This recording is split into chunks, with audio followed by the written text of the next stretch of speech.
Welcome everyone. This is Megan Beaker, and we are going to discuss FERPA guidelines today. As professionals, it's very important that we learn about FERPA so that we can keep the data and information about our students private. FERPA stands for Family Educational Rights and Privacy Act. It's a federal law that was introduced in 1974. This applies to all public schools and all personnel working with children, so that's why we're all here today. It's very important that we all know, understand, and comply with FERPA rules because if anything has been violated, even if it's unintentional or accidental, we could see a lawsuit. So schools should be thinking, why are we holding this information? How long should we hold this information? And who are we allowing access to this information?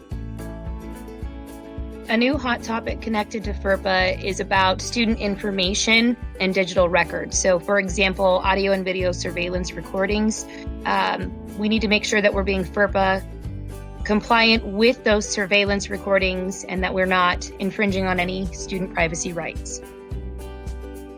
Being FERPA compliant in the digital age looks much like choosing responsible third-party vendors, understanding when to release and withhold student information, being careful about whom you share information with, especially through email, including other tools such as encryption tools and firewalls to keep our students and staff safe. Another way that schools are being FERPA compliant in the digital age include the destruction of old data, whether that includes paper or, of course, digital records.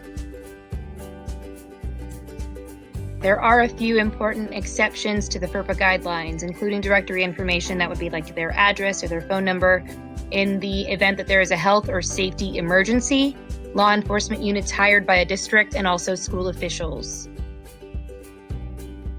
If you have further questions regarding FERPA compliance, please feel free to reach out to me, or you can consult the Junior Senior High Handbook. Pages 11 through 13 outlines parental and student FERPA rights. I'll leave you with a final quote from Catherine Rosenberg. Assume that all information directly related to a student is part of that student's education record and therefore cannot be disclosed without written consent. Finally, here is a list of helpful FERPA resources for you.